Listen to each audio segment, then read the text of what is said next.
వాక్యాన్ని మనం ధ్యానం చేద్దాము. మరి ఈరోజు గ్లోబల్ డే ఆఫ్ ప్రేయర్, మరి ప్రపంచ ప్రార్థనా దినము. మరి చాలామందికి రకరకాల దినాలన్నీ జ్ఞాపకం ఉంటాయి కదా, చాలా దినాలు ఉన్నాయి. ఏ దినము? నిన్న కాక మొన్న ఏదో బ్రదర్స్ డే అంట, అంతకుముందు ఏదో సిస్టర్స్ డే, ఫ్రెండ్షిప్ డే, ఇంకా మ్యారేజ్ డే, బర్త్డే కాకుండా ఇంకేమని చెప్పండి. ఎవరు మ్యారేజ్ డే అంటున్నారు? Mothers day, sisters day, fathers day, ఇంకా నర్సెస్ డే, డాక్టర్స్ డే, ఇంకేమన్నాయి? ఓకే, లాస్ట్ ఎవరికే జ్ఞాపకం ఉంటుందో లేదో చూస్తున్నా. పాస్టర్స్ డే, అది ఎవరికి తెలియదు అనుకోండి. పాస్టర్స్ డే సంజయ్ గారు అందిస్తున్నారు చక్కగా. ఓకే, ఇంకా చాలా రకరకాలు. చివరికి ఎయిడ్స్ కూడా అవుతుంది, ఎయిడ్స్ డే, లేకపోతే రకరకాలు. కానీ ఇది ప్రపంచ ప్రార్థన దినోత్సవం, గ్లోబల్ డే ఆఫ్ ప్రేయర్. మరి ఇది ప్రపంచమంతా ఈరోజు కూడుకొని మరి ఆయా స్థలాల్లో, సంఘాల్లో మరి ప్రార్థనలు చేస్తున్నారు.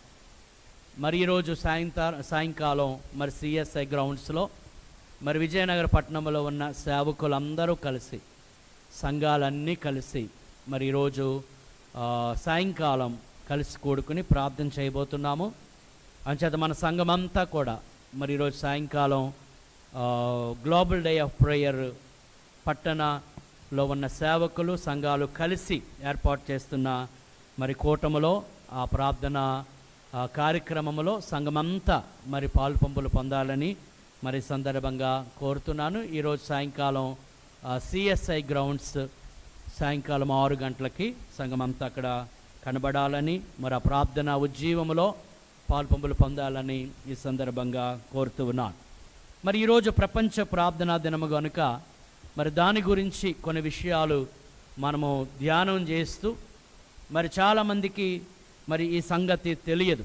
మరి చెప్పాను కదా, చాలా రకరకాల డేస్ మనకి జ్ఞాపకం ఉంటాయి. కానీ మరి గ్లోబల్ డే ఆఫ్ ప్రేయర్, ప్రపంచ ప్రార్థనా దినము, అది మరి చాలా ప్రాచుర్యాన్ని కలిగి మరి ప్రపంచం నలుమూలలా కూడా ఈరోజు ప్రత్యేకంగా మరి ప్రార్థన చేస్తున్నారు.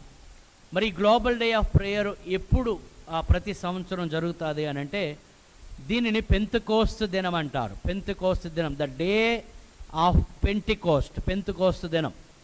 పెంతెకోస్తు అన్న వెంటనే ఇది కేవలం పెంతెకోస్తులకు మాత్రమే చెందింది అనుకుంటారు చాలామంది. పెంతెకోస్తు అనేది బైబిల్ గ్రంథంలో మరి వ్రాయబడిన అది ఒక సందర్భము. మరి కొత్త నిబంధన కాలంలో కూడా అపోస్తల కార్యము 2వ అధ్యాయం ఒకసారి చూడండి. అపోస్తల కార్యములు 2వ అధ్యాయము 1వ వచనం ఒకసారి చూడండి.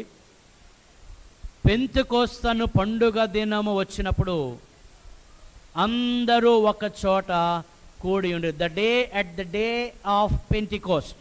సో పెంతెకోస్తు దినము కేవలం పెంతెకోస్తు డినామినేషన్ మాత్రమే కాదు, వారు ఏ డినామినేషన్ అయినా, మరి రకరకాల డినామినేషన్స్ మరి ఈరోజు అందరూ కలిసి unitedly praying together for the world, ప్రపంచం కొరకు అన్ని డినామినేషన్లు కలిసి ప్రార్థిస్తున్నాయి. అది పెంతెకోస్తు వారు కావచ్చు, బ్యాప్టిస్ట్ వారు కావచ్చు, లోథరన్ సంఘాలు కావచ్చు, బ్రదరన్, హెబ్రోన్, అన్ని లేమెన్, వాట్ ఎవర్, అన్ని రకరకాల సంఘాలు మరి కలిసి ప్రార్థన చేస్తున్నాయి. మరి పెంతెకోస్తు అనేది కేవలం ఒక డినామినేషన్కి మాత్రమే చెందినది కాదు, కానీ పెంతెకోస్తు అనేది అందరికీ చెందినది. పెంతెకోస్తు దినమున ఏమి జరిగింది? పెంతెకోస్తు దినమున ఏమి జరిగింది? 2000 సంవత్సరాల క్రితము మరి పెంతెకోస్తు రోజున పండుగ దినమందు వారందరూ కూడా ఒక మేడగదిలో, వారందరూ అనగా ఎవరు? యేసునందు విశ్వాసం ఉంచిన వారు, శిష్యులు, కొంతమంది స్త్రీలు. మరి ఆ మాట చదివితే మనకు అక్కడ అర్థమవుతుంది. 120 మంది సుమారుగా అక్కడ కూడుకొని ప్రార్థిస్తున్నారు. 15వ వచనం 1వ అధ్యాయం 13వ వచనం చూడండి.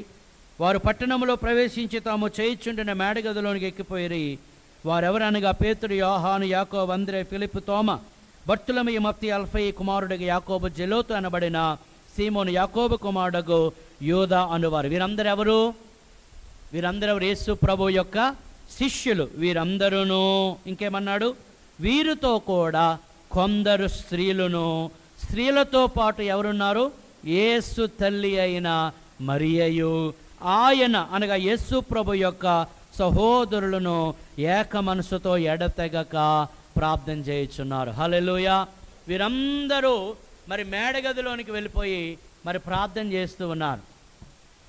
మేడగదిలోనికి వెళ్ళిపోయి వీరందరూ ప్రార్థన చేస్తున్నారు. ఏక మనస్సుతో ఎడతెగక ప్రార్థన చేస్తున్నారు.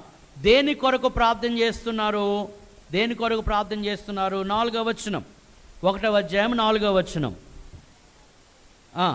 ఆయన వారిని కలుసుకుని ఇలాగ ఆజ్ఞాపించిన, మీరు యెరూషలేములో నుండి వెళ్ళక నా వలన వినిన తండ్రి యొక్క వాగ్దానము కొరకు కనిపెట్టుడి. యోహాను నీళ్లతో బాప్తిస్మం ఇచ్చెను గాని కొద్ది దినములలోగా మీరు పరిశుద్ధాత్మలో బాప్తిస్మము పొందెదరు. సో మీరు నీటి యందు బాప్తిస్మం కాదు, పరిశుద్ధాత్మలో బాప్తిస్మం. 2 రకాల బాప్తిస్మాలు ఉన్నాయి. ఒకటి నీటి బాప్తిస్మం, 2 పరిశుద్ధాత్మలో బాప్తిస్మం. మీరు నీటి బాప్తిస్మము పొంది ఉండొచ్చు, కానీ మీరు పరిశుద్ధాత్మ బాప్తిస్మము పొందాలి. ఇప్పుడు యేసుప్రభు ఏమన్నాడు? మీరందరూ యెరూషలేమునకు వెళ్ళి ఈ పరిశుద్ధాత్మ బాప్తిస్మము కొరకు మీరు కనిపెట్టండి. హల్లెలూయా, హల్లెలూయా. అంచేత వీరందరూ కూడా ఆ మేడగదిలోనికి వెళ్ళిపోయి ప్రార్థన చేస్తూ ఉన్నారు. ఒక మాట మరొక మాట మనం చూద్దాం. లూకాసు వార్త 24వ అధ్యాయము 49వ వచనం. లూకాసు వార్త 24వ అధ్యాయం 49వ వచనం. ఇదిగో నా తండ్రి వాగ్దానము చేసినది, చూడండి, నా తండ్రి వాగ్దానము చేసినది మీ మీదికి పంపుచున్నాను. మీరు పైనుండి శక్తి పొందే వరకు పట్టణములో నిలచి ఉండండి. పైనుండి ఏం పొందాలి? శక్తి పొందాలి, శక్తి పొందాలి. కొన్ని కార్యాలు మన జీవితంలో మన బలము, మన శక్తి, మన సామర్థ్యముతో మనము చేయలేం. ఈ లోకములో కొన్ని పనులు మన శక్తితో, మన బలముతో, మన జ్ఞానంతో మనం చేయగలం. కానీ దేవుని పని చేయాలి అనంటే, సువార్త పని జరగాలి అనంటే, ప్రభువు గురించి ప్రకటించాలి అనంటే, దేశమును ప్రభువు కొరకు సిద్ధపరచాలి అంటే మన శక్తి చాలదు. ఎక్కడి నుండి రావాలి శక్తి? చెప్పండి. పైనుండి రావాలి, పైనుండి రావాలి. పైనుండి మీరు శక్తి పొందుకోవాలి, అనగా పరలోకము నుండి మీకు శక్తి కావాలి. ఇది దేవుడు మీకు అనుగ్రహిస్తాడు. 49వ వచనం ఆరంభములు అంటాడు, నా తండ్రి వాగ్దానం. ఇది నా తండ్రి మీకు చేసిన వాగ్దానం. ఏంటి ఆ వాగ్దానము? యోవేలు గ్రంథము 2వ అధ్యాయము 28 నుంచి 32 వచ్చి ఇవన్నీ మనం తెలుసుకోవాలండి. యోవేలు గ్రంథము 2వ అధ్యాయము 28 నుంచి 32 వచనాలు. మైక్ ఉంటే మైక్లో చదవండి అమ్మా. యోవేలు గ్రంథము 2వ అధ్యాయము 28 నుంచి 32 వచనాలు. సర్వ సమాజము మీద నా ఆత్మను కుమ్మరించదను. మీ కుమారులను మీ కుమార్తెలను ప్రవచనములు చెప్పుదురు. మీ ముసలివారు కలలు కందురు. మీ యవ్వనులు దర్శనములు చూతురు. ఆ దినములలో నేను, చూడండి, పనివారి మీదను పనికత్తెల మీదను నా ఆత్మను కుమ్మరింతును, నా ఆత్మను కుమ్మరింతును. మరియు ఆకాశమందును భూమి యందును, చూడండి, మహత్కార్యములను అనగా అగ్నిని ధూమ స్తంభములను కనపరిచెదను. అంటాడు, ఎప్పుడైతే పరిశుద్ధాత్మ శక్తి పొందుతారో అప్పుడు మీరు ఘనమైన కార్యములు చూస్తారు. ఇది యోవేలు గ్రంథములో వ్రాయబడిన ఒక ప్రవచనము, అలాగే వాగ్దానం. ఇది ఎవరు చేశారు ఈ వాగ్దానము? తండ్రి అయిన దేవుడు చేశాడు. ఇదిగో సర్వజనులందరి మీద నా ఆత్మను నేను కుమ్మరిస్తాను. ఇది ఏ ఆత్మ? పరిశుద్ధాత్మ, పరిశుద్ధాత్మ. యేసు ప్రభు వారు కూడా చెప్పినట్లు మనం చూస్తున్నాం. యోహాను సువార్త, బైబిల్ ఉన్నవారు దయచేసి బైబిల్ తెరవండి. మరి సాధ్యమైనంత వరకు మరి బైబిల్ ఉన్నవారు బైబిల్ తెరవాలి. అలాగే బైబిల్ తేకుండా కొంతమంది మందిరానికి వస్తున్నారు. నేను క్రైస్తవుల కొరకు మాట్లాడుతున్నా. తప్పనిసరిగా బైబిల్ మన చేతిలో ఉండాలి కదా. లేదంటే నా దగ్గర మొబైల్ ఉందంటే అంటారు. మొబైల్ కాదు, బైబిల్ ఉండాలి. మీ బైబిల్ అందరూ పైకి తెచ్చి చూపించండి.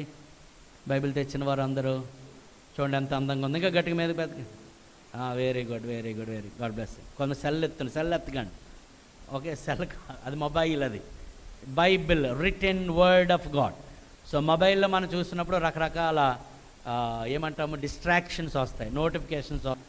కానీ బైబిల్ ఇది పరిశుద్ధ బైబిల్. ముందు అట్ట మీద ఏముందో చూడండి, ఒకసారి చూడండి, ఇప్పుడు చూడండి వాళ్ళు ఒకసారి చూడండి. So it is Holi Bible. So చర్చ్కి వచ్చినప్పుడు we have to carry the Bible. చాలామంది దేవుని పిల్లలు బైబిల్ని పట్టుకు రావట్లేదు, ఫ్యాషన్ అలా రోజులు మారిపోతున్నాయి కదా. So we have to carry the Bible and bring the Bible, see the Bible, read the Bible, study the Bible. Bible వాక్యాన్ని మనం చదవాలి. దీని స్తోత్రం చెప్పండి. హల్లెలూయా. మీరు స్కూల్కి వెళ్ళినప్పుడు టెక్స్ట్ బుక్స్ ఎంతమంది తీసుకెళ్తారు? స్కూల్కి వెళ్ళినప్పుడు టెక్స్ట్ బుక్ తీసుకెళ్ళడం చెప్పే కదా పిల్లలు, తీసుకెళ్తారు లేదా? స్కూల్కి వెళ్ళినప్పుడు మొబైల్ పట్టుకెళ్తారా? ఓకే, సో ఇది మన టెక్స్ట్ బుక్, ఇది లేకపోతే మనకి జీవనమే లేదు. బైబిల్ ఎత్తండి మరొకసారి, బాగుంటుంది, భలే కనిపిస్తుంది బైబిల్ ఎత్తే. వెరీ గుడ్, హల్లెలూయా. సో బైబిల్ మన చేతిలో ఉండాలి. చేతిలో మాత్రం ఎక్కడ ఉండాలా? గుండెల్లో ఉండాలి. ఇప్పుడు చదవండి బైబిల్ గ్రంథంలో నుంచి యోహాను సువార్త 16వ అధ్యాయము 7వ వచనం. అయితే నేను మీతో సత్యము చెప్పుచున్నాను, నేను వెళ్ళిపోవుట మీకు ప్రయోజనకరము. నేను వెళ్ళని ఎడల ఆదరణకర్త మీ యొద్దకు రాడు, నేను వెళ్ళిన ఎడల ఆయనను మీ యొద్దకు పంపుదును. నేను వెళ్ళిన ఎడల ఆయనను మీ యొద్దకు పంపుదును. తర్వాత 14వ అధ్యాయం 16వ వచనం. నేను తండ్రిని వేడుకొందును, మీ యొద్ద ఎల్లప్పుడూ ఉండుటకే ఆయన వేరొక ఆదరణకర్తను అనగా సత్యస్వరూపియగు ఆత్మను మీకు అనుగ్రహించును. లోకం ఆయన చూడదు, ఆయన ఎరుగదు గనుక ఆయనను పొందనేరదు. మీరు ఆయన ఎరుగుదురు, ఆయన మీతో కూడా నివసించును, మీలో ఉండును, మిమ్మల్ని అనాథలనుగా నేను విడువను. దేని స్తోత్రం కలుగును గాక. హల్లెలూయా. సో ఇప్పుడు శిష్యులందరూ దేని కొరకు కనిపెడుతున్నారు? తండ్రి యొక్క వాగ్దానము కొరకు. యేసు ప్రభు అన్నారు, నేను వెళ్ళిన తర్వాత మీ యొద్దకు ఆదరణకర్తను అనగా పరిశుద్ధాత్మను పంపిస్తానన్నాడు. యేసు ప్రభు ప్రజల కొరకు కలువరి శిలువలో ప్రాణం పెట్టి రక్తం చిందించి ఆయన మరణించి సమాధి చేయబడి ఆయన తిరిగి లేచిన తర్వాత పరలోకమునకు ఆయన ఆరోహణమైపోయాడు. ఇప్పుడు ఏం చేయాలి శిష్యులందరూ? యేసు ప్రభు పరలోకానికి వెళ్ళిపోయాడు. ఆయన ఏమని వాగ్దానం చేశాడు? నేను వెళ్ళిన తర్వాత మీ యొద్దకు నా ఆత్మను అనగా పరిశుద్ధాత్మను పంపిస్తానన్నాడు. యోవేలు గ్రంథంలో ఏం చదువుతున్నాము? ఆల్రెడీ తండ్రి చేత వాగ్దానం చేయబడింది, అంత్య దినములలో సర్వజనులందరి మీద నా ఆత్మను కుమ్మరిస్తాను. దీని స్తోత్రం కలుగును గాక. హల్లెలూయా. సో తండ్రి అయిన దేవుడు, కుమారుడైన యేసుక్రీస్తు వారు మాత్రమే కాక పరిశుద్ధాత్మ దేవుడు. తండ్రి, కుమార, పరిశుద్ధాత్మ దేవుని ఎవరైతే అంగీకరిస్తారో వారికి మాత్రమే పరలోక రాజ్యములో చోటు ఉంది. కొంతమంది యెహోవాను మాత్రమే అంగీకరిస్తారు, యేసు ప్రభుని అంగీకరించరు. కొంతమంది యేసయ్యను అంగీకరిస్తారు, యెహోవా దేవుని అంగీకరించరు. కొంతమంది యెహోవాని, యేసుని అంగీకరిస్తారు. ఎవరిని అంగీకరించరు?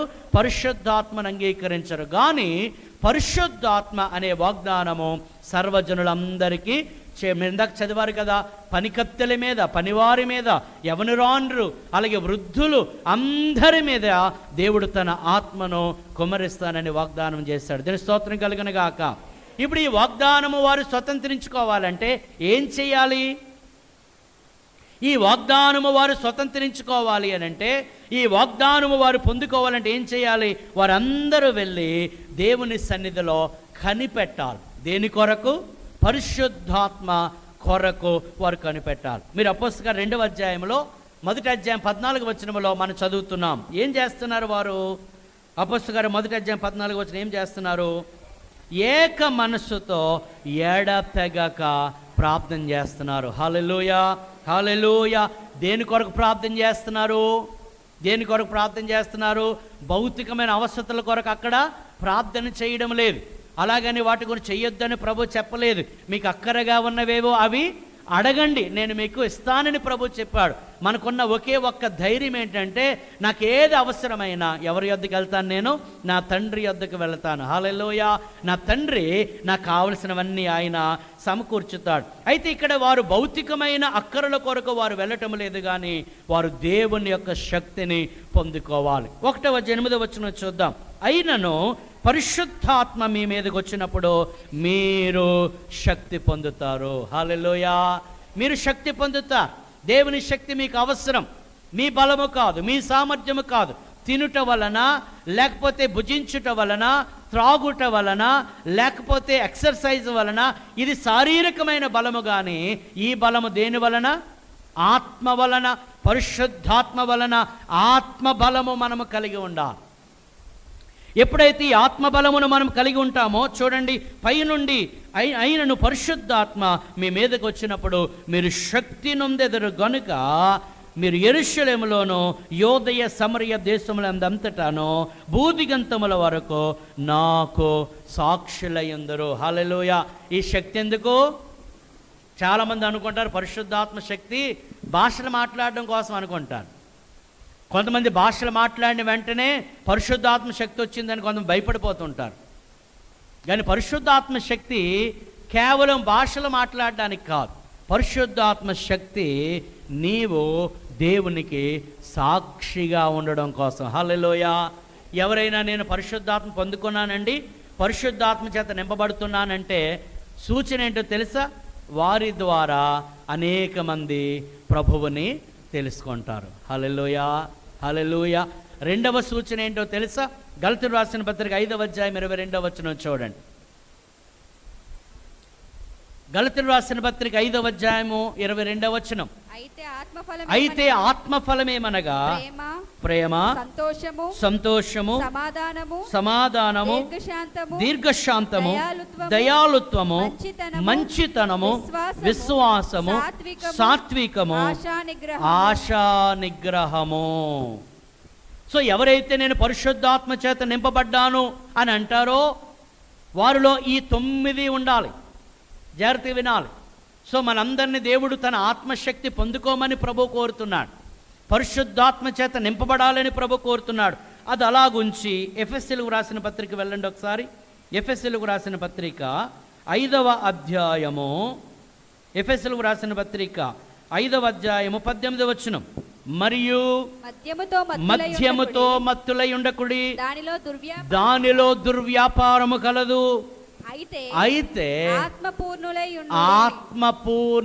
ఉండండి. హల్లెలూయా. ఎంతమందికి అర్థం? ఒకసారి దేవుని స్తోత్రం చెప్పండి. హల్లెలూయా. ఇంగ్లీష్ బైబిల్లోకి ఎవరైనా చేస్తే చదివితే అందులో ఏముంటుందంటే be filled with the spirit. Be filled, పరిశుద్ధాత్మ చేత నింపబడండి. అక్కడంటే మద్యముతో కాదు.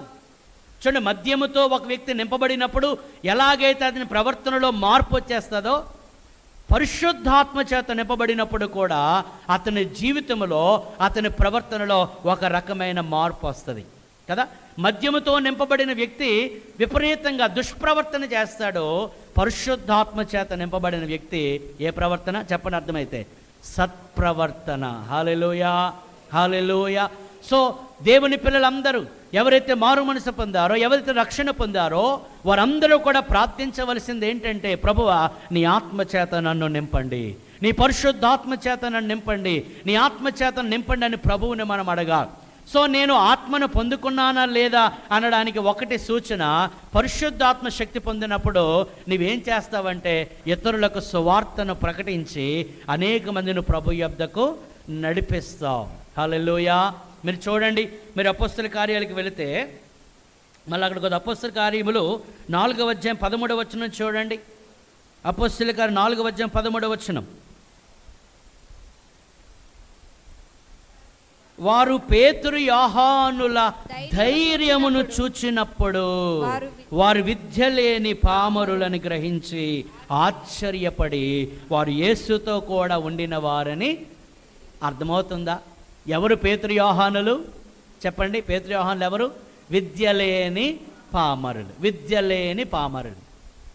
ఇప్పుడు విద్యలేని పామరులు అయిన పేతురు యోహానులు మరి అక్కడ చూస్తే 2వ అధ్యాయంలో పరిశుద్ధాత్మ చేత ఎప్పుడైతే నింపబడ్డాడో పేతురు ధైర్యంగా నిలుచుని ఏం ప్రకటించాడు? సువార్త ప్రకటించాడు. హల్లెలూయా. దేవుని స్తోత్రం చెప్పండి. హల్లెలూయా. ఇదే పేతురు చిన్న బాలిక అడిగింది, నువ్వు యేసుప్రభువుతో నువ్వు ఉన్నావు కదా, యేసుప్రభు శిష్యుడు కదా అంటే ఏమన్నాడు చెప్పండి? అబ్బే యేసు ప్రభుకి నాకు అసలు సంబంధం లేదని హీ డినైడ్ క్రైస్ట్. యేసు ప్రభువుని అక్కడ బొంకేస్తాడు, యేసు ప్రభు ఎవరో తెలియదని. ఇప్పుడు అనేక వేల మంది ప్రజల మధ్యలో నిల్చుని దేవుని యొక్క సువార్తను ప్రకటిస్తున్నాడు. అక్కడ ఏమనుంది? పేతురు మా పిల్లల్ని చూడండి ఒకసారి. పేతురు విద్య లేని పామడు, చదువు లేదు పేతురికి. చెప్పాలంటే పేతురు ఎవరు? పేతురు యొక్క వృత్తి ఏంటి? చేపలు పట్టుకోవడం. పేతురు యొక్క వృత్తి ఏంటి? చేపలు పట్టుకోవడం.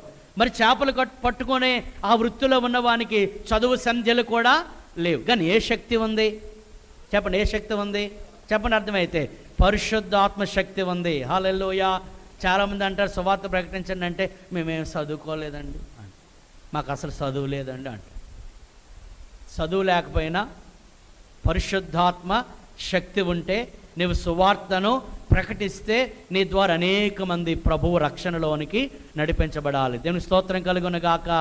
హల్లెలూయా. ఇంకా చెప్పాలంటే చదువుకున్న వాళ్ళకి ఎంత సిగ్గో కదా, చదువుకున్న వాళ్ళకి, జ్ఞానం ఉన్న వాళ్ళకి సిగ్గు అంటే ప్రభువు ప్రకటించడానికి. కానీ చదువు లేని వాళ్ళకి ఇంకా చెప్పాలంటే సిగ్గు ఏమాత్రం పడకుండా వారు సువార్తను చక్కగా ప్రకటిస్తారు. అవునా కాదా? దేవుని స్తోత్రం కలుగును గాక. హల్లెలూయా. అంటే నా పాయింట్ ఏంటంటే చదువు లేకపోయినా చదువున్నా నువ్వే శక్తి కావాలి? పరిశుద్ధాత్మ శక్తి కావాలి.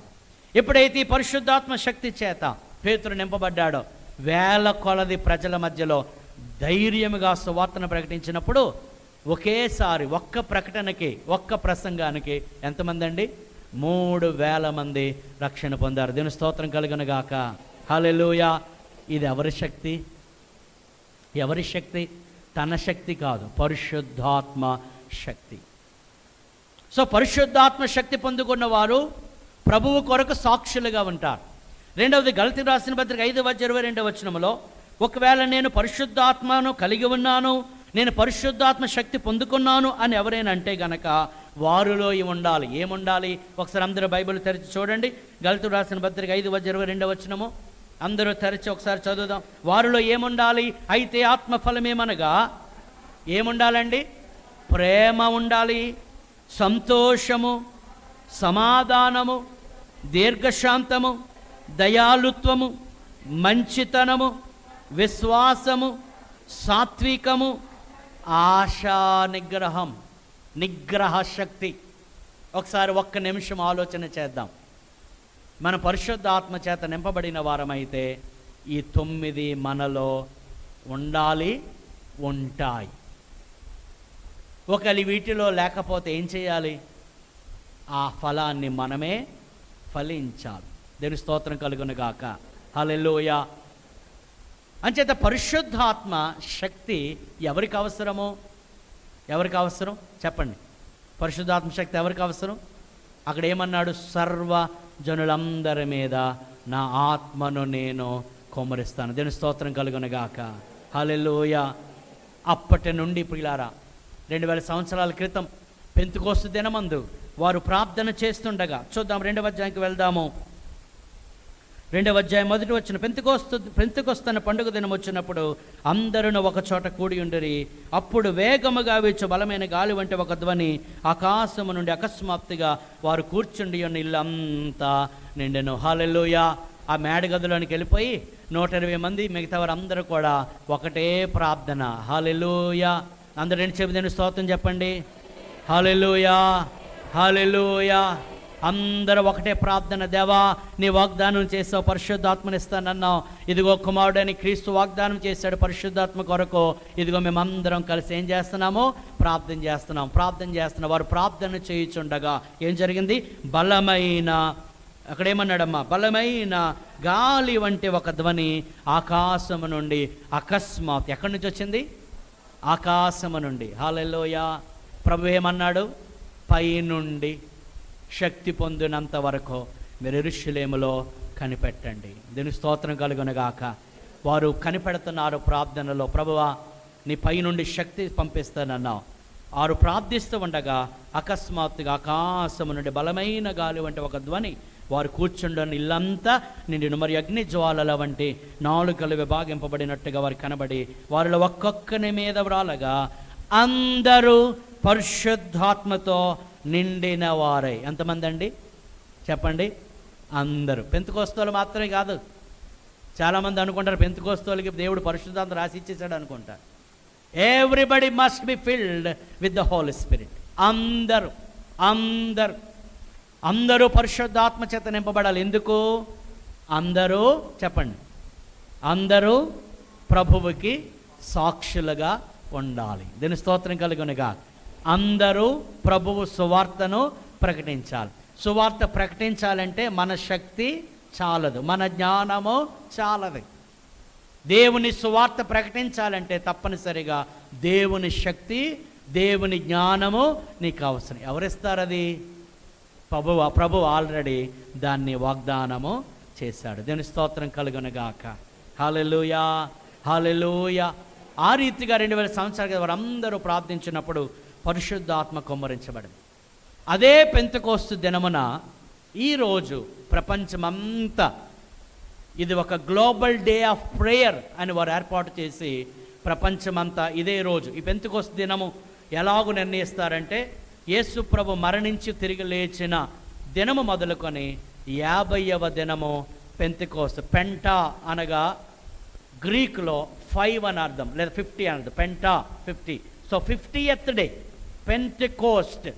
50వ దినమున యేసు ప్రభువు పునరుత్థానుడైన తర్వాత 50వ దినమున వారందరూ పరిశుద్ధాత్మ కొరకు ప్రార్థించినప్పుడు పరిశుద్ధాత్మ చేత వారు నింపబడినప్పుడు పిల్లారా దేవుని కార్యాలు మరి చూడడం ప్రారంభించబడింది. అలాగే మరి దేశమంతటా ప్రపంచమంతటా కూడా ఈ దినమున మరి కలిసి ప్రార్థన చేస్తున్నారు.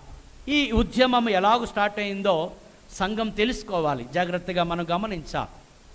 2000వ సంవత్సరం జూలై నెలలో గ్రాహం పవర్, ఏం పేరండి ఆయన పేరు? గ్రాహం పవర్ అనే ఆయన ఒక పాస్టర్ గారు కాదు. వింటున్నవారు దేని స్తోత్రం చెప్పండి.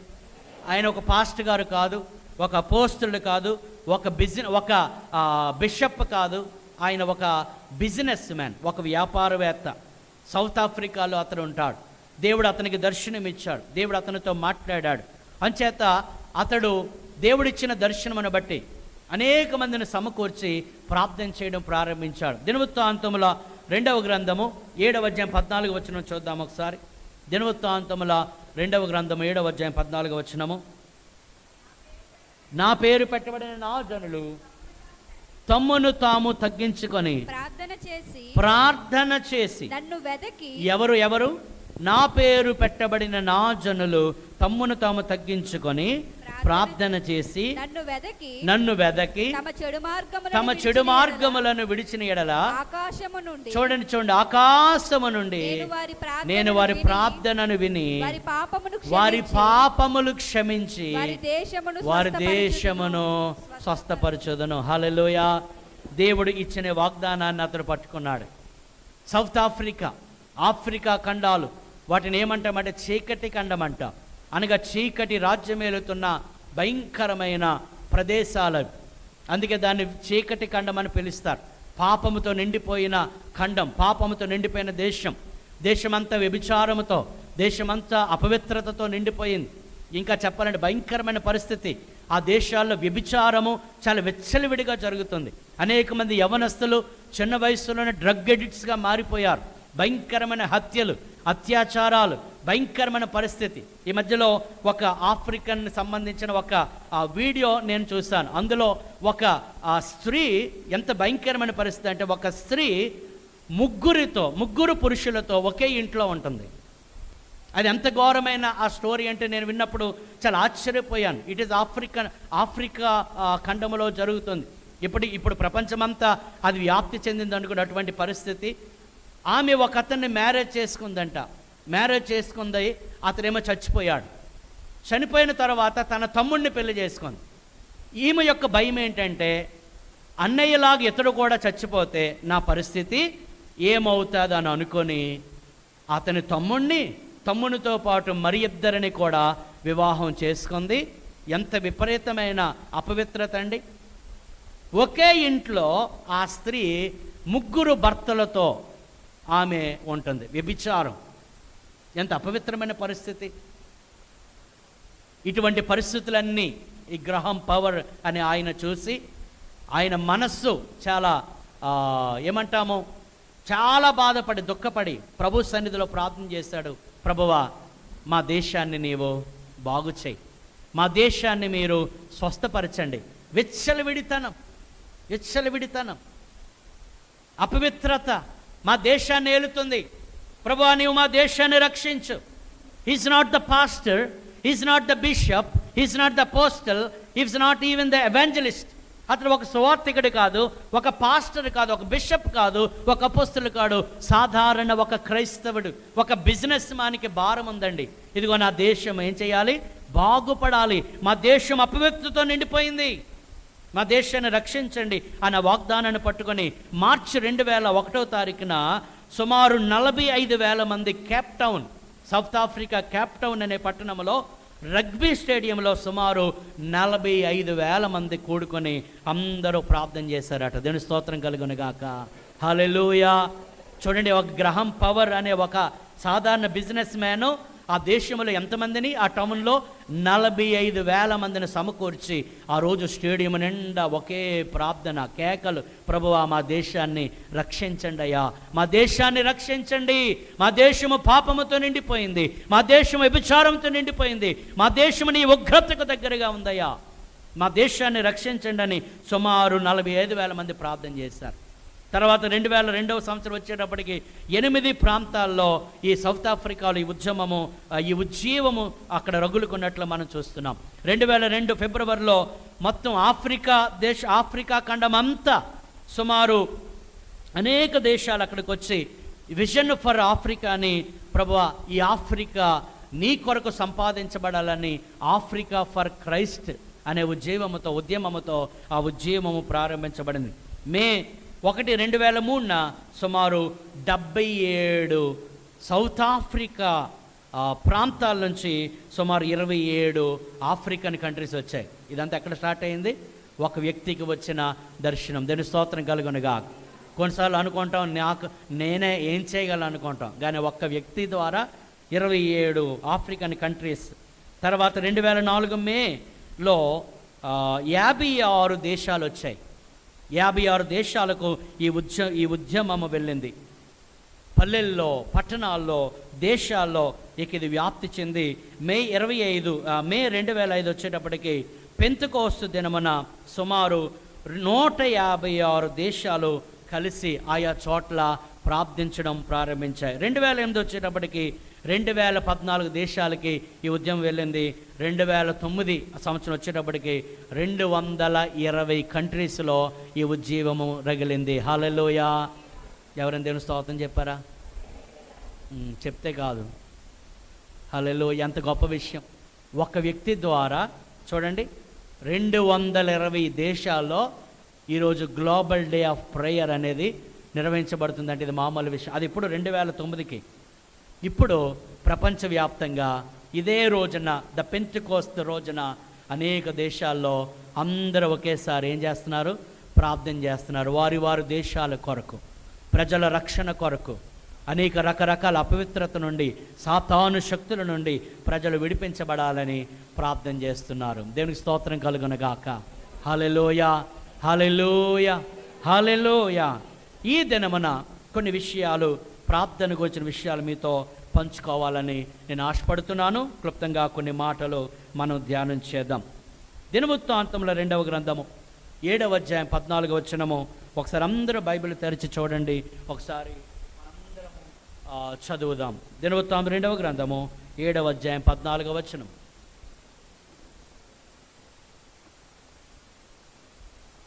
ఎవరైనా మైక్లో చదవండి మరొకసారి. నా పేరు పెట్టబడిన నా జనులు తమ్మును తాము తగ్గించుకొని ప్రార్థన చేసి నన్ను వెదకి తమ చెడు మార్గములను విడిచిన ఎడల ఆకాశము నుండి నేను వారి ప్రార్థనను విని వారి పాపమును క్షమించి వారి దేశమును స్వస్థపరచుదును. ఆకాశము నుండి నేను వారి ప్రార్థనను విని వారి పాపములను క్షమించి వారి దేశాన్ని నేను ఏం చేస్తాను, స్వస్థపరచుదాను. దేశానికి ఏం కావాలి? స్వస్థత కావాలి. ఇది శారీరకమైన స్వస్థత కాదు, ఆత్మీయమైన స్వస్థత. దేశానికి రోగం ఉంది. ఏ రోగము? శారీరకమైన రోగము కాదు, పాపమనే భయంకరమైన రోగం. భయంకరమైన రోగము ప్రపంచంలో ఏది ఉందంటే అదేంటది? పాపం. సో దేశము పాపముతో నిండి ఉంది. దేశమును పాపమనే రోగము పట్టి పీడిస్తూ ఉంది. అక్కడ అంటాడు, అయితే మీ దేశానికి స్వస్థత రావాలి అని అంటే మీరు ఏం చేయాలి? ప్రార్థన చేయాలి. నేను బాగున్నాను, నాకు దేవుడు అన్నీ ఇచ్చాడు అని మనము కాముగా ఉండిపోవడానికి కుదరదు. కానీ మనం ఏ దేశంలో ఉంటున్నామో ఆ దేశము కొరకు మనం తప్పనిసరిగా ఏం చేయాలి? ప్రార్థన చేయాలి. ఇంకొంచెం మనం ఆలోచన చేస్తే మన జీవితంలో మనకి ఏది అవసరమైనా దేవుడు మనకు ఒక తాళపు చెవి ఇచ్చాడు. పరలోకాన్ని తెరిచే తాళపు చెవి, దేవుని ఆశీర్వాదాలు తెరిచే తాళపు చెవి. అదేంటది? ప్రార్థన. ఇది ఒక కీ. దేవుని నుండి నీవేవి పొందుకోవాలన్నా ఒకసారి ఆలోచన చేయండి. మన జీవితంలో ఇన్ని కార్యాలు పొందుకోవడానికి, ఇన్ని అద్భుతమైన కార్యాలు పొందుకోవడానికి, కొన్నిసార్లు ప్రాణాపాయంలో ఉన్నప్పుడు కూడా మనం చేసిందేంటి చెప్పండి? మనం చేసిందేంటి? ప్రార్థన. చూడండి, కోవిడ్ టైంలో భయంకరమైన పరిస్థితుల్లో మనము ప్రభువుకి మొర్ర పెట్టుకొని చేసిందేంటి? ప్రార్థన. ప్రభువా మమ్మను రక్షించండి, ప్రభువా మమ్మను కాపాడండి, ప్రభువా మమ్మను బాగు చేయండి, మా బిడ్డలను కాపాడండి అని ప్రార్థన చేస్తాం. అప్పుడే మాత్రమే కాదు, ప్రతిరోజు కూడా మనము ప్రార్థించుట వలనే దేవుని యొక్క కార్యాలు పొందుకున్నాం. మనకి ఏ అవసరత ఉన్నా, ఏ సమస్య వచ్చినా, మన జీవితంలో ఏ గొప్ప కార్యాలు జరగాలన్నా దేవుడు మనకు నేర్పించింది ఏంటనగా ప్రార్థన. ప్రార్థన చేయకుండా మనం ఏది సాధించలేం. ఈ ప్రార్థన అనేది దేవుడు నియమాన్ని పెట్టాడు మనకి. చాలామంది అంటారు, నాకు కావాల్సిందంతా దేవుని తెలుసు కదా, మరలా దేవుని నేనేం అడగాలా, దేవుని నేను ప్రార్థన చేయాలా అంటారు. ఇది సోమరి వారు వేసే ప్రశ్న. అంటే ప్రార్థన చేయడానికి కూడా సోమరిత అనడానికి ఇంకో మాటలో చెప్పండి, ప్రార్థన చేయడానికి కూడా బద్ధకం అన్నమాట. ప్రభు ఏమన్నాడు? అడగండర్రా, నేను చెప్పిన మాట, ప్రభు చెప్పిన మాట, అడుగుడి మీకు ఇయ్యబడును, వెదుకుడి మీకు దొరుకును, తట్టుడి. రివర్స్లో మాట్లాడితే అడగకపోతే అంతే కదా. సో మనం అడగకుండా, అందుకంటాడు ఇంకో చోట అంటారు, మీరు పొందుకోవట్లేదు, ఎందుకనగా మీరు అడగడం లేదు. సో ఈ ఫిలాసఫీ మనం మార్చుకోవాలి. ప్రభువుకి అంతా తెలుసు కదా, నేను ఎందుకు అడగాలి అని అనకూడదు. ప్రభువుకి తెలుసు, కానీ నోటి నుండి అడగాలని ఆయన కోరుకుంటున్నాడు. అది ఆయన పెట్టిన, ఆయన మన కొరకు పెట్టుకున్న నియమం. దేవుని స్తోత్రం కలుగును గాక. మత్తయి 7:7 మనం చూస్తున్నాము, మీరు అడగండి నేను మీకు ఇస్తాను, అడుగుడి మీకు ఇయ్యబడును. ఇది మన అందరికీ తెలిసిన మాటే. మరి మత్తయి సువార్త 14:23 చూడండి ఒకసారి. మత్తయి సువార్త 14:23. ఆయన జనసమూహములను పంపివేసి ప్రార్థన చేయుటకు ఏకాంతముగా కొండ ఎక్కిపోయెను. దేవుని స్తోత్రం కలుగును గాక. యేసుప్రభు కొండ ఎక్కాడట. ఎందుకు? ఈతపళ్ళు ఏరుకోవడానికి కాదు, లేకపోతే ఏవేవో దొరుకుతాయి, ఆకులు అలములు దొరుకుతాయి కాదు.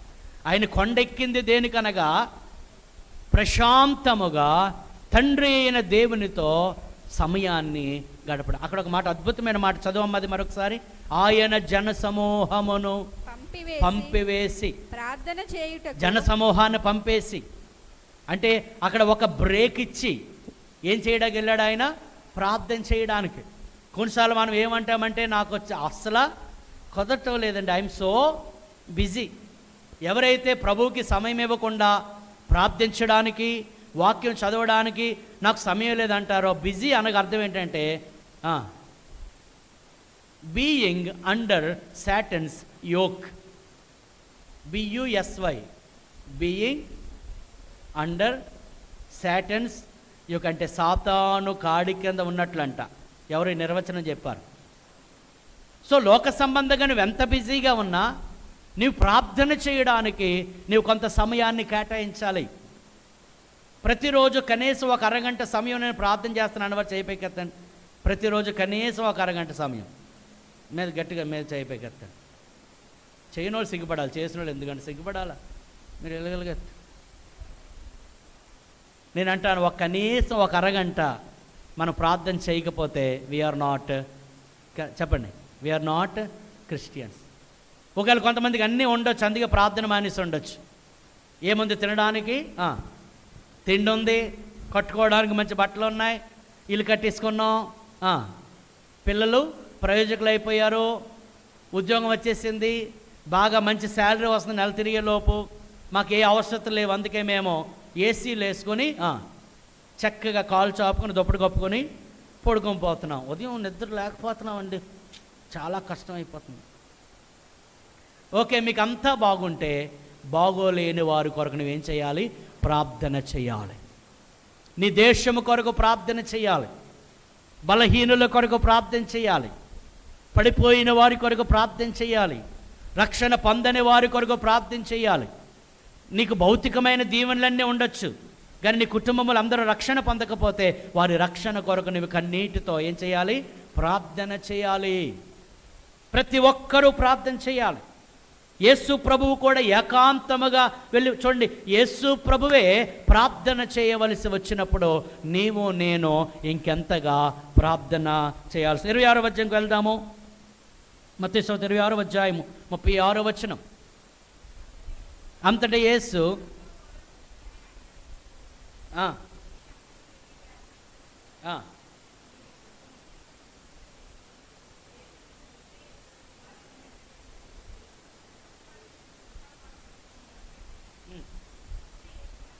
చూడండి, ఆయన దుఃఖపడుటకును చింతాక్రాంతుడొకటకును మొదలుపెట్టాను. దేనికోసం దుఃఖపడుతున్నాడు ఆయన?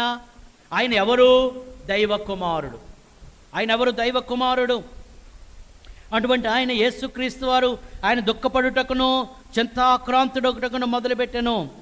38 వచ్చినప్పుడు యేసు మరణమగునంతగా నా ప్రాణం బహు దుఃఖములో మునిగినది, మీరు ఇక్కడ నిలిచి నాతో కూడా మెలకువగా ఉండడని వారితో చెప్పాను. కొంత దూరం వెళ్ళి సాగిలపడి, నా తండ్రి సాధ్యమైతే ఈ గిన్నె నా యొద్ద నుండి తొలగిపోనేమో, అయినను నా ఇష్ట ప్రకారము కాదు నీ చిత్తమే సిద్ధించు కాకని ప్రకారమే కానిమ్మని చెప్పండి ప్రార్థించెను. ఎవరు ప్రార్థించారు? చెప్పండి చెప్పండి, ఎవరు ప్రార్థించారు? యేసయ్య ఎలా ప్రార్థించాడు? ఎలా ప్రార్థించాడు? దుఃఖపడుతూ, చింతాక్రాంతుడగుతూ, వేదనతో, భారముతో ప్రార్థించాడు. ఎవరి కోసం ప్రార్థించాడు? ఎవరి కోసం ప్రార్థించాడు? లోకము కొరకు, దేవుని ప్రజల కొరకు, ప్రజల రక్షణ కొరకు ఆయన ప్రార్థించాడు. ఇంకా మనం చూస్తే 42వ వచనము, మరల రెండవ మారు వెళ్ళి, నా తండ్రి నేను దీన్ని తాకితేనే కానీ ఇది నా యొద్ద నుండి తొలగిపోవటం సాధ్యము కాని ఎడల నీ చిత్తమే సిద్ధించుగాకని ప్రార్థించాడు. దీని స్తోత్రం కలుగును గాక. అలాగే 3వసారి కూడా ప్రార్థన చేశాడు. ఆయన ప్రార్థన చేశాడు. 41వ వచనం చూడండి ఒకసారి, బైబిల్ ఉన్నవారు చూడండి. 41వ వచనములో, మీరు శోధనలో ప్రవేశించకుండానట్లు మెలకువగా ఉండి ప్రార్థన చేయాలా వద్దా? నువ్వు ప్రార్థన చేయకపోతే ఏమవుతుంది? శోధనలో పడతావు. ఎవరైనా శోధనలో పడ్డారంటే ఎక్కడో తేడా కొట్టిందనమాట. ప్రార్థన జీవితము పోయి ఉండొచ్చు, వాక్యదాన జీవితము కూడా వారికి అందుకంటే శోధనలో ప్రవేశించకుండానట్లు మెలకువగా ఉండి ప్రార్థన చేయండి. సో మనం ప్రార్థన చేయకపోతే దేవుని ఆజ్ఞను మనం మీరినట్లే. బైబిల్ చదువు, ఆజ్ఞాతిక్రమమే పాపం. నువ్వు ప్రార్థన చేయట్లేదంటే నువ్వు పాపం చేస్తున్నావని అర్థమవుతుందండి? స్తోత్రం చెప్పండి. అర్థమవుతుందా? కేవలం కొంతమంది వ్యభిచారము, దొంగతనము, లేకపోతే హత్య, ఇవే పాపాలు అనుకుంటారు, కానీ నువ్వు ప్రార్థన చేయకపోవడం కూడా పాపమే. చాలామంది ఉదయాన్ని లేచి కూడా ప్రార్థన చేసుకోరు.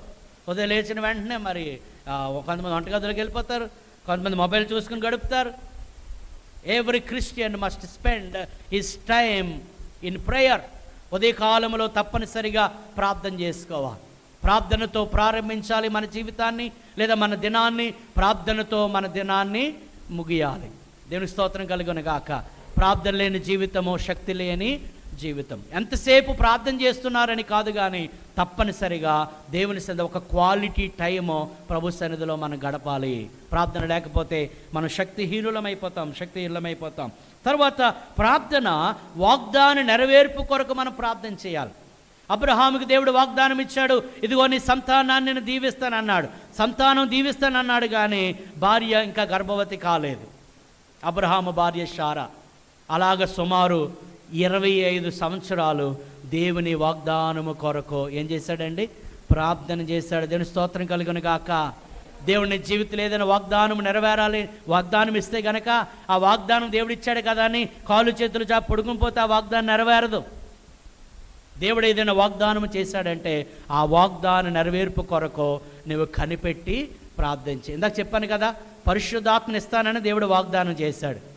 వీరు ఎవరింటికి వెళ్ళి వాళ్ళ పనులు చూసుకోలేదు. ఏం చేశారు చెప్పండి, అర్థమైతే ఆ వాగ్దాన నెరవేర్పు కొరకు మేడగదిలోనికి వెళ్ళి ప్రార్థన చేశారు. నీకు ఏదైనా అవసరమైతే దేవుని సందు ప్రార్థన చేస్తే ప్రభు ఇస్తాడు.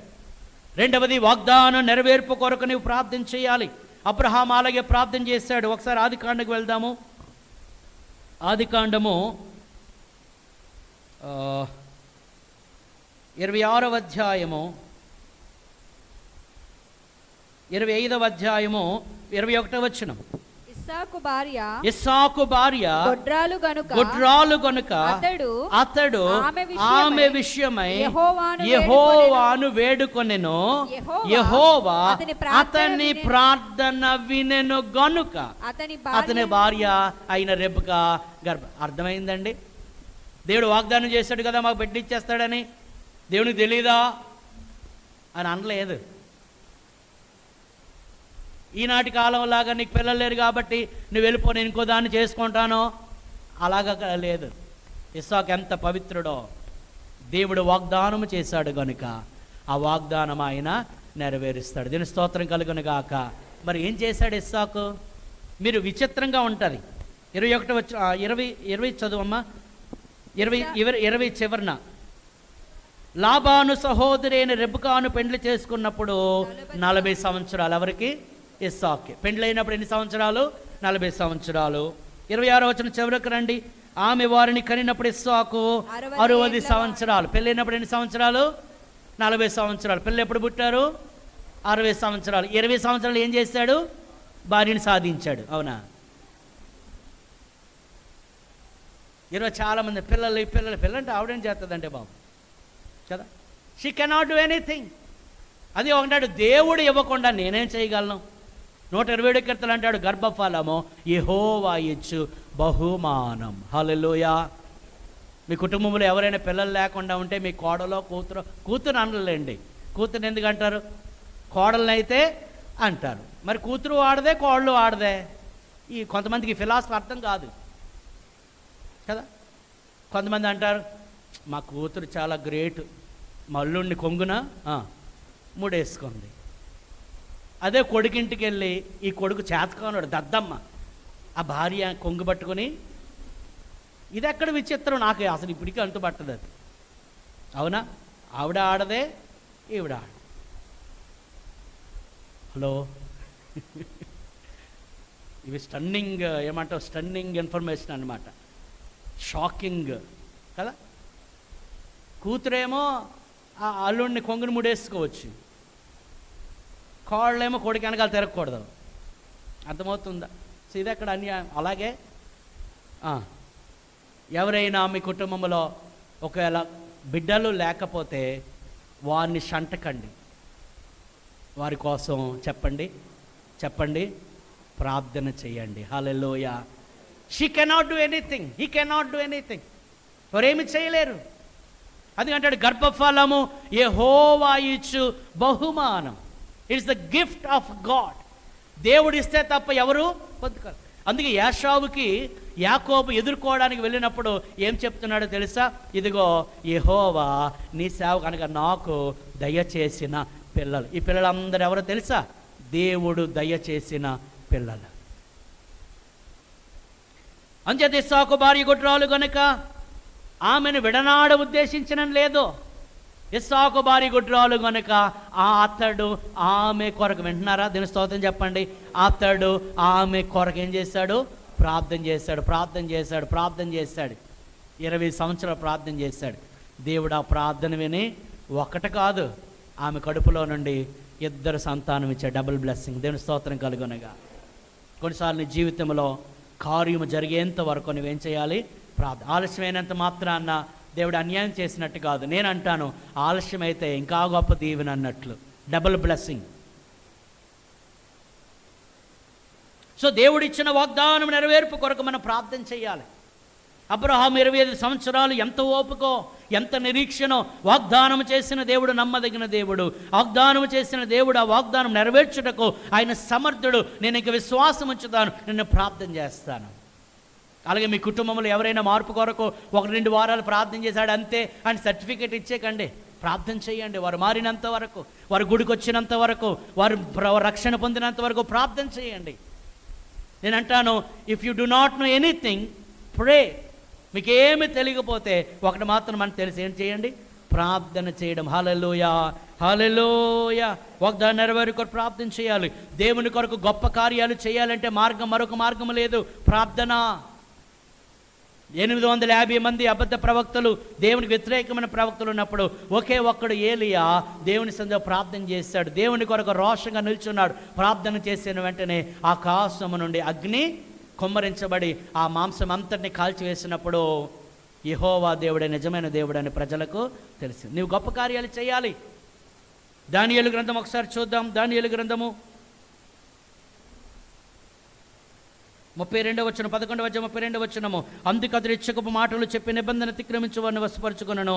అయితే తమ దేవుని ఎరిగివారు బలము కరిగి గొప్ప కార్యాలు చేయాలి. హల్లెలూయా, హల్లెలూయా. చాలాసార్లు మనం సాక్ష్యాలు చెప్తాం, దేవుడు మా జీవితంలో గొప్ప కార్యం చేశాడండి అని కదా. నేనేమంటానంటే, నేను దేవుని కొరకు గొప్ప కార్యం చేశానండి అని మనం సాక్ష్యం చెప్పాలి. దేవుని స్తోత్రం కలుగునగా. ఏ సాక్ష్యాలు ఎక్కువ ఉంటాయి? ఏ సాక్ష్యాలు ఎక్కువ ఉంటాయి? దేవుడు నా జీవితంలో గొప్ప కార్యం చేశాడు. Very good. దేవుడు నీ జీవితంలో గొప్ప కార్యాలు చేశాడు. నువ్వేం చేయాలి?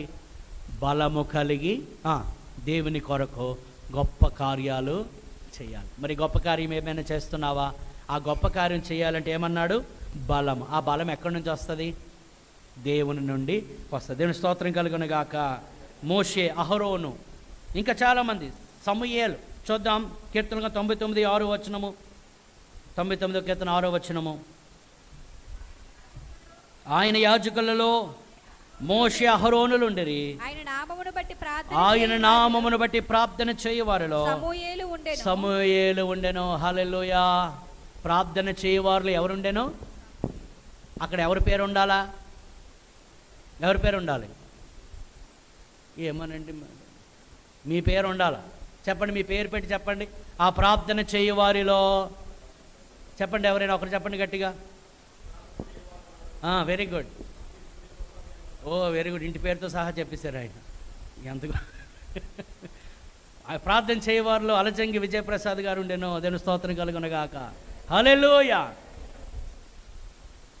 ఉంటున్నారా ప్రార్థన చేయవారిలో?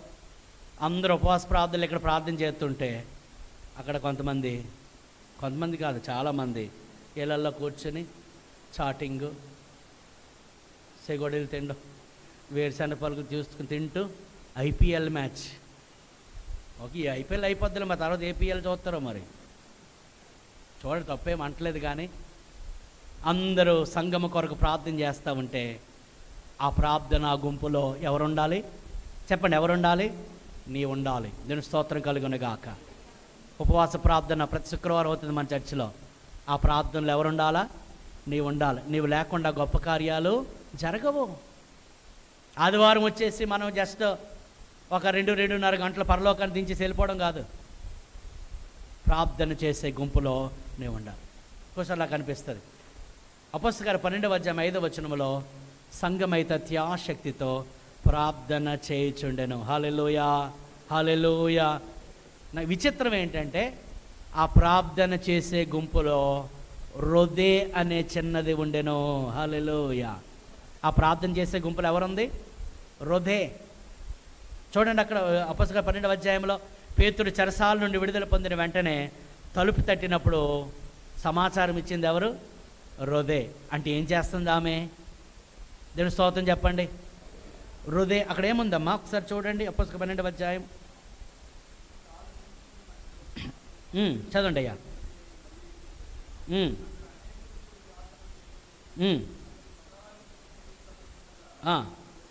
రొదే అను ఒక చిన్నది ఆలకించుటకు వచ్చాను. చిన్నదంటే బాలిక, లేదా ఒక యవ్వన బిడ్డ, యవ్వన దశలో ఉన్న ఒక బాలిక అనుకోండి పని. ఏ గర్ల్. ఓకే. ఆమె ఏ గుంపులో ఉంది? ప్రార్థన చేసే గుంపులో ఉంది. మరి ఈనాడు సంఘాల్లో యవనస్తులు, బాలికలు, బాలురు ప్రార్థన చేసే గుంపులో ఉంటున్నారా? ఎంతమంది యవనస్తులు అసలు ప్రార్థనలో గడపడానికి వస్తున్నారు? చాలామంది తల్లిదండ్రులు కూడా అన్ని విషయాల్లో కేర్ తీసుకుంటున్నారు, కానీ వారి ప్రార్థనా జీవితం ఎలాగుందో they are not taking care of. ఉదయాన్నే లే, మ్యాథ్స్ చేయి, ట్యూషన్కి వెళ్ళు, లేకపోతే ఏమంటాం, అన్నీ అప్పగిస్తున్నారు. అమ్మ ఉదయం లేచి ప్రార్థన చేసుకున్నావా? నేను మా బిడ్డలకి రోజు ఉదయం లేచి ప్రార్థన చేశారా అని అడుగుతా ఫస్ట్. నేను కానీ పాస్టమ్మ గారు కానీ లేచిన తర్వాత ప్రార్థన చేసావా? మా పిల్లలకి చెప్పారు రోజుకి 5 అధ్యాయాలు కనీసం చదవాలి. ఎన్ని అధ్యాయాలు? రోజుకి 5 అధ్యాయాలు బైబిల్ చదవాలి. 66 బుక్స్ ఎంతమందికి వచ్చు? ఎంతమంది పిల్లలకి వచ్చు? పెద్దలు వండి మాకే రావండి 66 పుస్తకాలు. మీరు ఎంతమందికి వచ్చి 66 పుస్తకాలు చూడకుండా ఎంతమంది చెప్పగలరు? 66 పుస్తకాలు లోకల్ పుస్తకాలు కాదు, బైబిల్లోని పుస్తకాలని సితారా, చతుర, ఆంధ్రజ్యోతి అవి కాదు. బైబిల్లో ఉన్న 66 పుస్తకాలు కంటత ఎంతమందికి వచ్చు? చేపెక్కెత్తండి. వచ్చే వారం అడుగుతాను, ఎవరిని అడుగుతానో తెలియదు, మీరు చెప్పాలా. If you do not know the 66 very least of 66 books, 66 పుస్తకాల పేర్లు మనకు తెలియకపోతే మన పిల్లలకి ఏమి నేర్పుతాం? మన పేరు ఎవరమే? మళ్ళా చెప్పండి, ఎవరమే? క్రిస్టియన్స్. అబ్బా, Christians must know the Bible, must know the word of God. దేవుడి వాక్యం తెలియాలా. 66 పుస్తకాలు. ఓకే, వచ్చే వారానికి అందరూ సిద్ధపడి ఉంటారా? అలాగే మేము రామండి, వచ్చే వారం నుంచి రామండి, ఎందుకంటే మేము వెళ్ళి సంఘంలో ఎలాంటివి అడగరండి, ఎక్కడేటండి అని అడుగుతుంది. This is discipleship. హల్లెలూయా. నాకు ఎంతమంది వస్తున్నారన్నది ముఖ్యం కాదు, వచ్చేవారు అందరూ ప్రభు యొక్క శిష్యత్వంలో ఉండాలన్నదే నాకు ముఖ్యం. నేను స్తోత్రం కలుగునుగా. సో నెక్స్ట్ వీక్ 66 పుస్తకాలు కంటతా పెట్టి వస్తామన్నవారు చేయిపోయి పెద్దలు, చిన్నలు, యూత్ అందరూ. 66 పుస్తకాలు రాకపోతే ఎంట్రన్స్ లేదు వచ్చే వారం నుంచి చూస్తాం.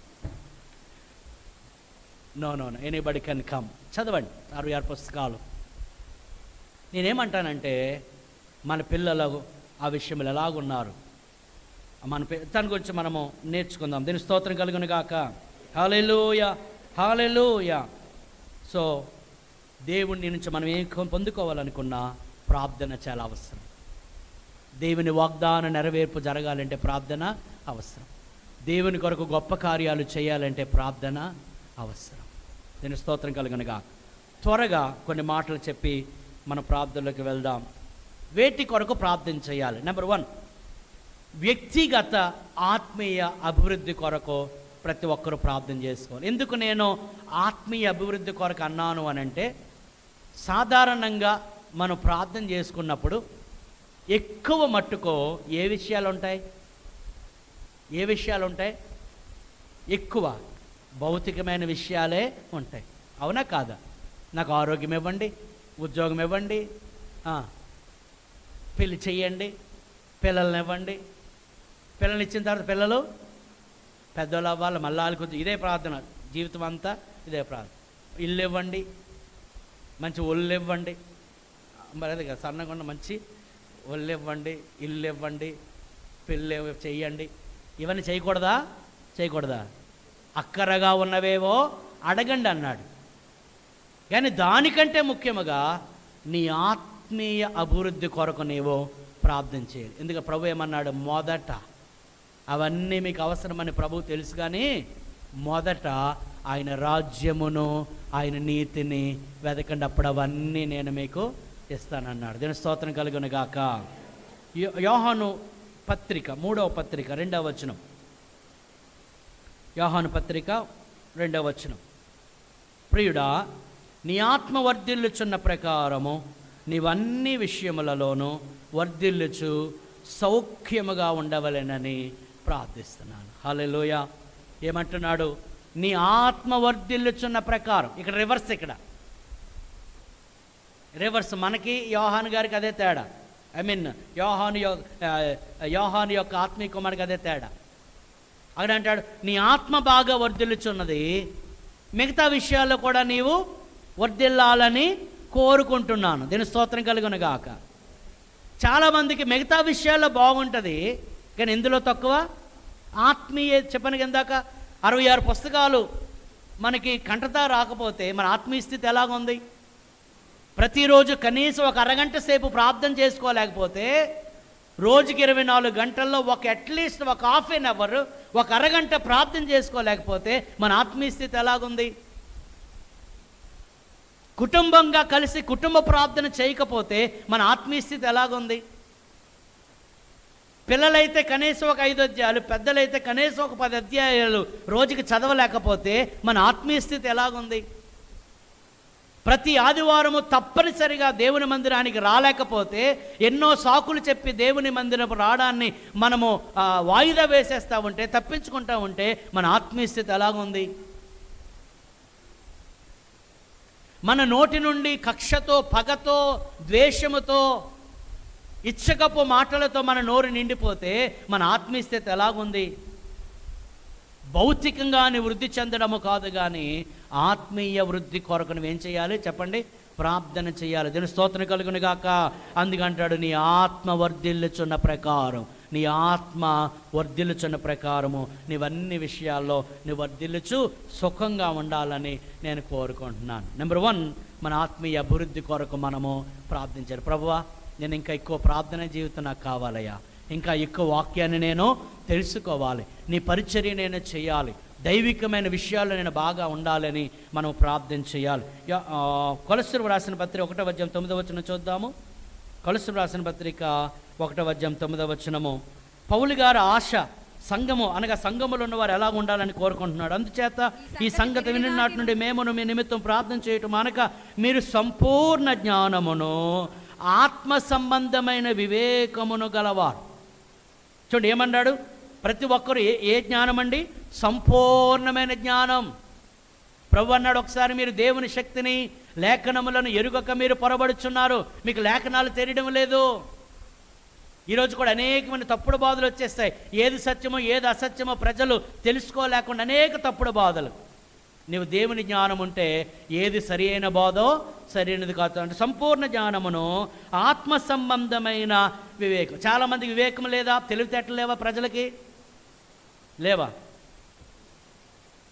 ప్రజలకు వివేకం లేదా? Wisdom and knowledge. ఎంత విజ్డమో, ఎంత వివేకమో. ఆవులిస్తే అబ్బా ఎంత ఆవులిస్తే పేగలండి. పాస్టర్ గారండి, నేను ఒకసారి ఆయన చూసినట్టు చెప్పేస్తానండి. అబ్బో ఎంత జ్ఞానమో. ఏమంటారంటే పాస్టర్ గారు, నేను ఒకసారి నేను అలా పైనుండి చెప్పండి, పైనుండి కింద వరకు ఇలా చూసానంటే అది ఎటువంటి వాడు చెప్పేస్తాడట జ్ఞానం. అవునా కాదు? ఇదంతా లోక సంబంధమైన జ్ఞానం. కానీ ఆత్మ సంబంధమైన వివేకం ఎంతమందికి ఉంటుంది? ఆయన చిత్తమును పూర్ణముగా గ్రహించిన వారై. ఆత్మీయంగా వర్ధిల్లడం వంటిది ఆయన చిత్తమును. నేను గత యూత్ మీటింగ్లో చెప్పాను, చాలామంది యవనస్తులు తమ జీవితాన్ని సర్వనాశనం చేసుకోవడానికి కారణం ఏంటంటే they are not taking decisions according to the will and purpose of God. వారి జీవితాలు దేవుని చిత్తం ఏదో తెలియదు. వారు ఏం చేయాలంటే చేసేయడం, ఎవరు పెళ్లి చేసుకోవడం, ఎక్కడికి వెళ్ళాలంటే వెళ్ళిపోవడం. అమ్మాయి అందగా ఉంది, ఎర్రగా ఉంది, బొర్రగా ఉంది, భలేగా ఉంది, చేసేసుకో. అమ్మాయి రక్షణ పొందిందా, దేవుళ్ళు ఎదిగిందా, గుడికి వెళ్తుందా, అదంతా కాదు. You have to decide according to the will of God. అంటాడు, దేవుని చిత్తమును మీరు పూర్ణముగా గ్రహించిన వారై ప్రతి సత్కార్యములో సఫలులగుచు దేవుని విషయమైన జ్ఞానమందు అభివృద్ధి పొందు. ఏ విషయమైన జ్ఞానము? దేవుని విషయమైన జ్ఞానమందు అభివృద్ధి పొందాలి. దేవుని స్తోత్రం కలుగును గాక. అన్ని విషయములలో చెప్పండి, అన్ని విషయములలో ప్రభువుని సంతోషపెట్టాలి. ఈరోజు మనుషులు ఎలాగున్నారు? ప్రభువు చాలా దీర్ఘశాంతుడు, కరుణామయుడు, కృపామయుడు. ఆయన అర్థం చేసుకుంటాడు. వీళ్ళే అర్థం చేసుకోరు. ఎవరు చెప్పండి? మనుషులు. దేవుడు ఎలాగైనా అర్థం చేసుకుంటాడండి. నా బాధ అని తెలుసు, కానీ ఎవరు అర్థం చేసుకోరు. అంచేత మనుషులు ఏం చేస్తారు? అక్కడ ఏమంది? మనుషులను సంతోషపెడతా ఉంటారన్నమాట. గమనించండి ఒక మాట, మనుషులను మాత్రమే సంతోషపెట్టాలనుకునే వారికి సంతృప్తికరమైన జీవితము ఉండదు. ఈరోజు మనుషులు they want to please every one, అందరినీ ప్లీజ్ చేయాలా. ఎవరు ప్లీజ్ అవ్వకపోయినా పర్లేదు, దేవుడు. చాలామంది మనుషుల కొరకు దేవుణ్ణి దుఃఖపెట్టిన వారు చాలామంది ఉన్నారు. అందుకంటాడు నువ్వు ప్రభువుని సంతోషపెట్టాలి. ఇంకేమన్నాడమ్మా, ఆయనకు తగినట్టుగా నడుచుకోవాలి. ఆయనకు తగినట్లు, ఆయన పరిశుద్ధుడు, ఆయన ప్రేమ కలిగిన వాడు, ఆయన శక్తిగా ఆయనకు తగిన నడుచుకోవాలి. ఆనందముతో కూడిన పూర్ణమైన ఓర్పును దీర్ఘశాంతును కనుపరచున్నట్లు ఆయన మహిమ శక్తిని బట్టి సంపూర్ణ బలముతో బలపరచబడవలననియో తేజవాసులైన పరిశుద్ధుల స్వాస్థ్యములో పాలివారమగుటకు మనలను పాత్రలుగా చేసిన తండ్రికి మీరు కృతజ్ఞతాస్తుతులు చెల్లింపవలననియో దేవుని ఇలా ఉండాలని పౌలు కొలస్సీ సంఘం కోసం దేవునికి ఏం చేస్తున్నాడట? నేను అంటాను, పౌలు బతిమాలుకోవడం కాదు, నీవు అలా ఉండాలని దేవునికి బతిమలాడుకోవాలి. దీని స్తోత్రం కలుగునగాక. నీ ఆత్మీయ అభివృద్ధి కోసం ప్రార్థన చేయాలి. రెండవదిగా, నీ కుటుంబము కొరకు నీవు అనుదినము ప్రార్థన చేయాలి. నీ కుటుంబము కొరకు ప్రార్థన చేయాలి. ఏమని ప్రార్థన చేయాలి? మరలా ఇవి కాదు, ఇవి ఎలాగో దేవుడు ఇస్తాడు, అడగడం తప్పేమీ కాదు, అడగండి, ఏమి కావాలని అడగండి. కానీ అది మాత్రమే కాదు, ఏది ఇంపార్టెంటో చెప్తున్నా. సమూయేలు 2వ గ్రంథం 7వ అధ్యాయము. వింటున్న వారందరూ దేవుని స్తోత్రం చెప్పండి. హల్లెలూయా.